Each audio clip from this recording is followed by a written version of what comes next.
Yeah, so Carrington is a dirty player, probably the dirtiest player in the league.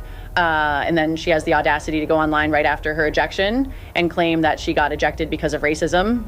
She definitely learned well from Angel Reese. Whenever something goes against you, just pull out that race card. DiJonai Carrington was just ejected after a brutal flagrant 2 foul on Sophie Cunningham. But somehow, that was only the beginning of the controversy. Because after Carrington was thrown out of the Fever versus Sky game, she appeared to take her frustration straight to social media with a message aimed directly at Indiana. 2 words: white privilege. And she tagged the Indiana Fever. I think she's jealous of my natural blonde hair. She'll never have this hair. I literally got clotheslined in the air, and this clown has to turn it into race. Her level of IQ needs to be studied for generations. But anyways, it was an easy dub for us. Now the WNBA has another massive controversy on its hands, because this is no longer just about whether Carrington deserved to be ejected. It is about why she believes the Fever are being treated differently, whether Sophie Cunningham was actually the victim of a dangerous play, and why another physical WNBA moment has suddenly exploded into something much bigger than basketball. Dirtbag DiJonai Carrington, up to her old bag of dirty tricks. You knew it.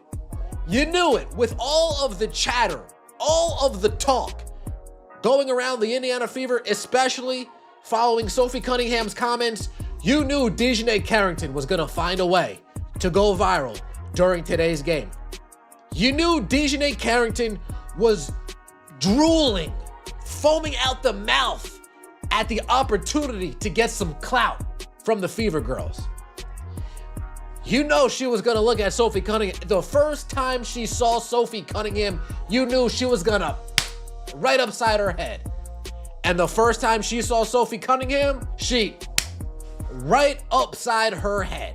And once you actually see what happened, you understand why everyone is arguing. It happened during another physical Fever game.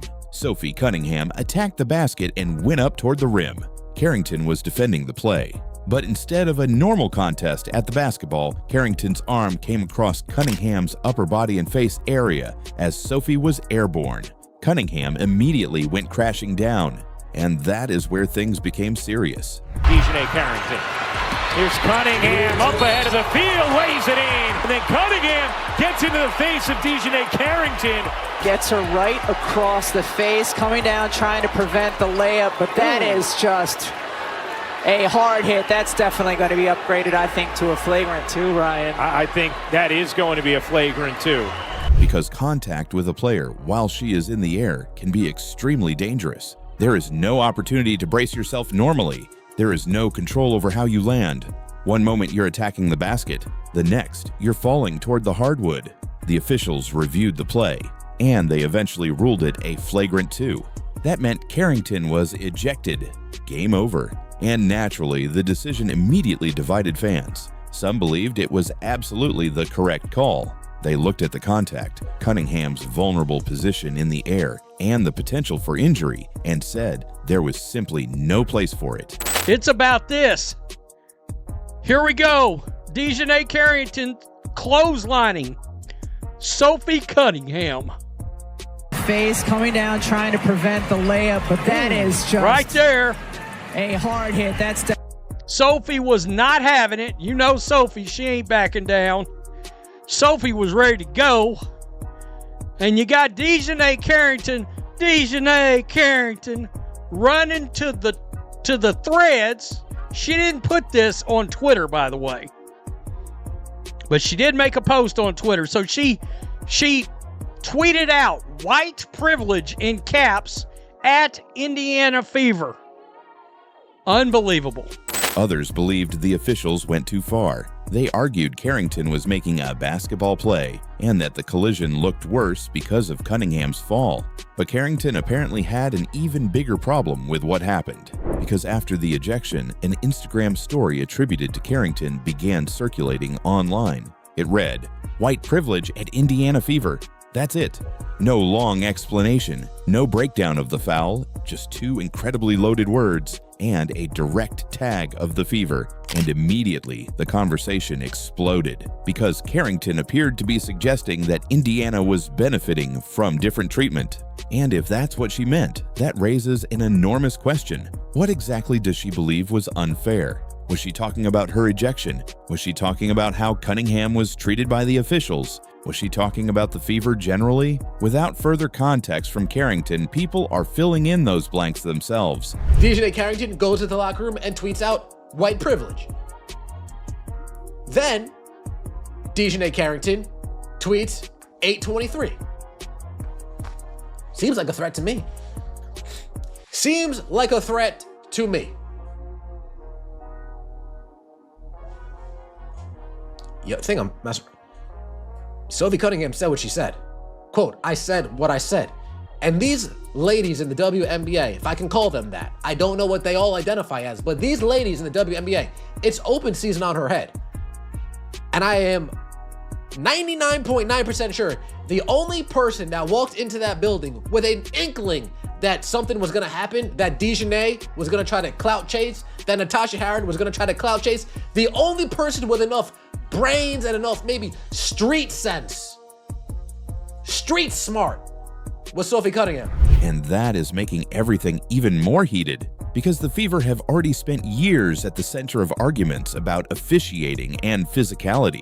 Caitlin Clark has repeatedly been involved in controversial moments. Sophie Cunningham has developed a reputation as one of the teammates most willing to stand up during physical games. And Carrington herself has history with Indiana. Fans have not forgotten the 2024 playoff series when Carrington accidentally poked Clark in the eye while defending her. That moment produced an enormous online reaction, and Carrington later said she received threats and racist abuse. So there is already history here. Now add Sophie Cunningham, add another physical collision, add an ejection, and then add an accusation involving race. Suddenly, this is no longer one controversial whistle. It is another chapter in one of the WNBA's most combustible rivalries. But here's where the situation becomes complicated. You can debate whether the officials should have called a flagrant 2. That's basketball. Fans argue about officiating every night. But the officials were also dealing with a specific play. Cunningham was airborne. There was significant contact. She crashed to the floor. The officials reviewed it and made their decision. If Carrington believes that decision represents a broader double standard, people are going to want to know exactly what evidence she is pointing toward. Because once you use the phrase white privilege, the conversation immediately becomes bigger than basketball. And that is why the reaction has been so intense. Some fans believe Carrington is calling attention to something they have argued for years, that race can influence how WNBA players are discussed, marketed, and perceived. Others believe Carrington is avoiding responsibility for a dangerous foul by turning an officiating decision into a racial controversy. Those are completely different interpretations, and social media is now fighting over both. Meanwhile, Sophie Cunningham is once again standing directly in the middle of the chaos. And that is becoming almost normal. Sophie has already become one of the most polarizing players in the WNBA. She plays physically, she talks openly, she defends her teammates. And recently, controversy seems to follow her everywhere. But this time, Sophie didn't need to say anything. The image of her being hit while attacking the basket did the talking. And Carrington's apparent response poured gasoline on everything. Because imagine the reaction if Sophie had avoided injury by inches. That is exactly why officials are supposed to take airborne contact seriously. A player does not need to suffer a serious injury before officials can decide a play was dangerous. The punishment is supposed to prevent that outcome. But Carrington clearly appears to believe there is another side to the story. And now the pressure may shift toward the league. Does the WNBA address the post? Does Carrington explain exactly what she meant? Does Sophie Cunningham respond? Does Indiana stay completely silent? Because every option creates another headline. And there is something else worth watching. How will officials handle Carrington and Cunningham the next time they share a court? Players remember these moments. Fans definitely remember them. And every future collision between these teams will now be viewed through the lens of what happened here. That is what makes this bigger than one flagrant 2. The foul lasted seconds. The review lasted minutes, but the argument could follow these players for the rest of the season. And once race, officiating, and player safety become tangled together, there are no easy answers. Carrington supporters will say she is speaking about a bigger issue. Her critics will say the video shows exactly why she was ejected. But there is one thing both sides probably agree on. This rivalry just became a whole lot more personal. Because Sophie Cunningham hit the floor, DiJonai Carrington got thrown out. And instead of ending there, 2 words turned one basketball foul into another WNBA firestorm. Now everybody is waiting to see what happens next. Okay, great opportunity for the WNBA, right? Because it's like an 80-20 issue. Most Americans don't believe that boys should play against the girls. And you're talking about a women's sport league. That's what you're talking about. Women's basketball. If you let the biological men play, you end up with the movie Juwanna Mann or alternatively Lady Ballers. A 14-year-old high school freshman boys starting varsity player at any decent public school in America would torch these ladies. That is just a reality. Okay, that is not sexist. That is called reality. 14-year-old boys all over America are dunking. Okay, the WNBA with biological men would just be called the NBA, and the ladies would be called ushers, or at best refs. A teenage girl walked into a WNBA arena carrying a simple sign supporting Sophie Cunningham. By halftime, she was reportedly in tears, and the person accused of confronting her was not an angry fan, a player, or even arena security. It was a Seattle Storm co-owner. Again, that's just talking about who actively tunes in to watch the games, who is showing up to be there in person watching a game. It really falls into, I think, those 2 categories. But the WNBA seems to forget about the dads and their young daughters and the families that want to show up because their little girls play basketball and they aspire to be just like Caitlin Clark. The WNBA forgets about them, and that's been made all the more evident after this past week when you had a co-owner of the Seattle Storm cursing out 16-year-old girls. Now the WNBA has stepped in, handed down a fine, and suspended that owner from 5 home games. But instead of ending the controversy, the punishment has created an even bigger question. Was 5 games really enough? Because once you hear what these young fans say happened inside Climate Pledge Arena, this becomes about much more than one sign or one basketball game. It becomes a major test for a league that constantly says every fan should feel welcome. So we know this Seattle situation was supposed to have been smooth. It was supposed to have been a rally. Sophie Cunningham was supposed to go out there and ball out, which she did. Now, we do know Indiana Fever fans, and I don't want to just label these fans as Indiana Fever fans, so I'm going to call them WNBA fans, held a rally for anti-trans. Now, during this rally, nothing happened. It was calm. But the Seattle Storm co-owner, who has now been suspended, by the way, we're going to talk about that, made it her business to make sure these young ladies have a very, very tough night that night, and that's exactly what she did. The controversy began before the Indiana Fever even arrived in Seattle. Sophie Cunningham had recently spoken publicly about protecting women and young girls in sport. She said she believed female athletes should not have to compete against biological men, framing her position around fairness, safety, and the importance of protecting women's competition. Cunningham also made it clear that she did not hate anyone. She said there was room to love everyone, but she would not abandon her beliefs simply because people criticized her. What's Sophie's response in all of this? Because again, she's indirectly implicated in all of it because it goes back to her, or at least the left is claiming that it does, because those little girls who showed up in their bigoted ways, they were there to support Sophie. So what has Sophie said? Well, unsurprisingly, she's quadrupled down because she's so cool and because the hate, it just can't really break her. And she torched the Seattle Storm co-owner. This was her tweet she put out. She said, "I truly believe there is a safe space and love for everybody," in all caps. Biological girls, biological boys, trans women, and trans men. Everyone is welcome at my table. You can disagree and still be kind. Bravo to those young girls for standing up for what they believe. You'll be hearing from me soon. Yay for gifts.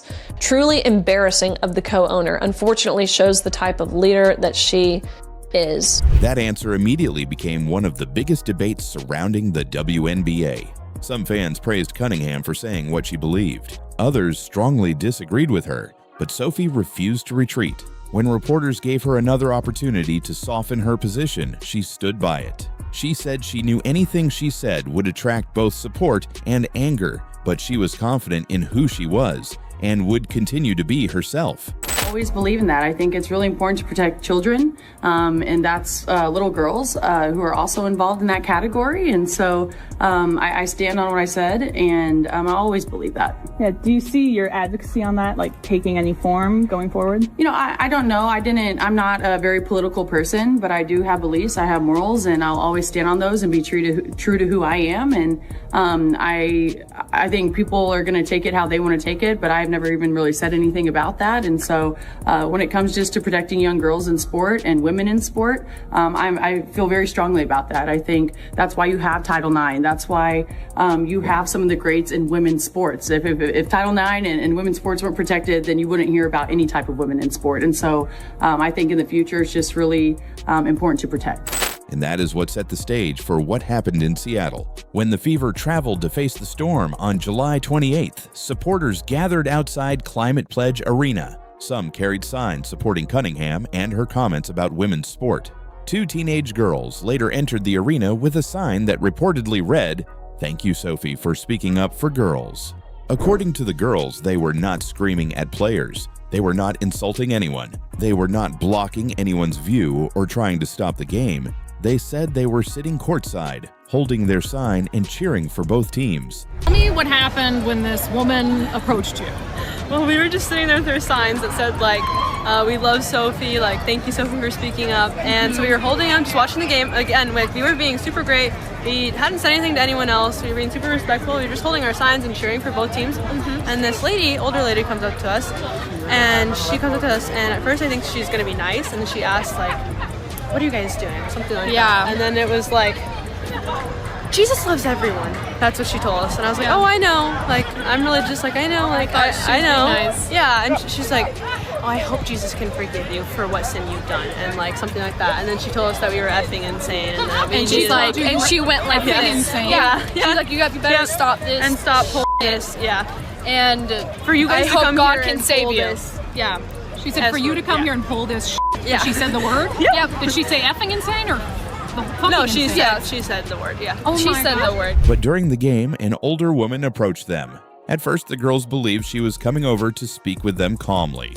Instead, they say the conversation quickly became confrontational. According to their account, the woman asked what they were doing and told them that Jesus loves everyone. One of the girls responded that she understood and was religious herself, but the interaction allegedly continued. The girls claimed the woman then told them that she hoped Jesus could forgive them for what they had done.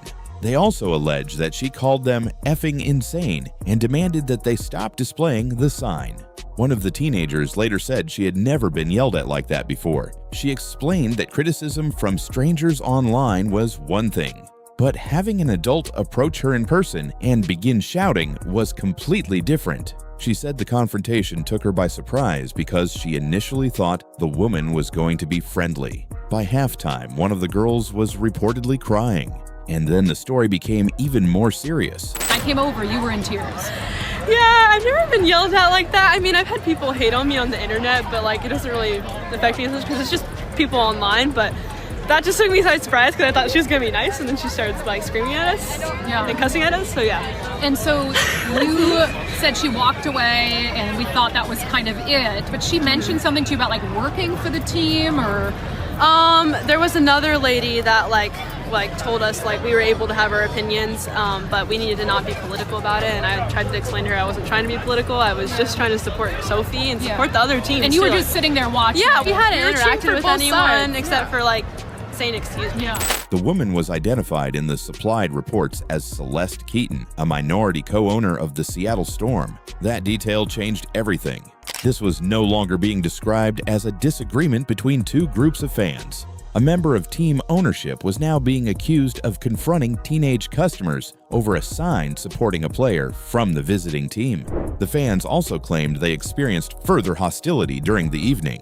Reports said people around them booed, criticized the sign, and told them to put it away. But the central issue remained the alleged involvement of a Storm co-owner, because team owners are not ordinary spectators. They represent the organization. They hold power inside the building. And fans should not have to wonder whether peacefully supporting the visiting team will lead to a personal confrontation with someone connected to ownership. As interviews with the teenagers began circulating online, the backlash exploded. People who agreed with Cunningham were furious. But even some people who disagreed with her comments argued that an owner should never approach teenage fans in that manner.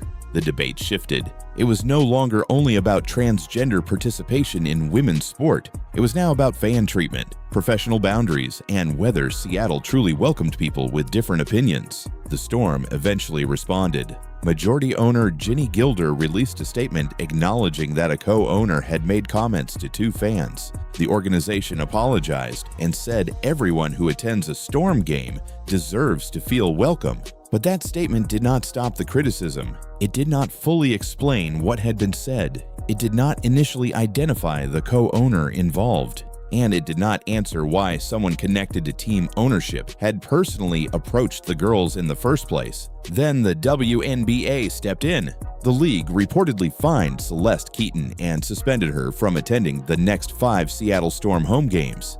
The amount of the fine was not disclosed in the supplied reports. 5 games is not nothing. The WNBA clearly believed the incident was serious enough to require official punishment, but many fans immediately argued that the penalty was too light. This was not a player losing control during the heat of competition. It was not a coach arguing with an official. It was a member of ownership allegedly using profanity while confronting teenage fans. And that creates an uncomfortable question for the league. What punishment would have been handed down if a player had treated fans this way? What would happen if an ordinary employee approached 2 teenage customers and left one of them crying? Would 5 games away from the arena be considered enough? Sophie Cunningham did not create the confrontation. She was not sitting with the girls, and there is no suggestion that she organized what happened. But the incident has strengthened the connection between Sophie and the supporters who believe she is speaking for them. Reports in the supplied material said Cunningham planned to send the 2 girls gifts after learning what happened. That gesture matters because the teenagers said Sophie's willingness to speak publicly made them feel less alone. Cunningham has already said she expects criticism. She knows people will interpret her comments differently. But she has also made it clear that she is not going to become a softer, quieter version of herself simply to avoid controversy. And now her supporters may feel exactly the same way. That is why this story is not going away simply because the WNBA announced a suspension. The league acted, but the punishment has not settled the argument. Seattle apologized, but major questions remain about how the situation was allowed to escalate. And a teenage fan who entered the building, excited to support Sophie Cunningham, reportedly spent part of the game crying after being confronted by a powerful adult connected to the home team.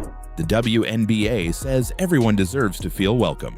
Now fans are asking whether that promise applies equally to everyone, including people whose signs express an opinion the home organization strongly disagrees with. Because the biggest issue is no longer the message written on the sign. It is what allegedly happened to the people holding it. And unless the league can convince fans that 5 games represents real accountability, this punishment may look less like the end of the controversy and more like an attempt to make an uncomfortable headline disappear.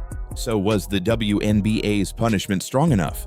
Or should a team owner accused of cursing at teenage fans face much more serious consequences? Let me know what you think in the comments.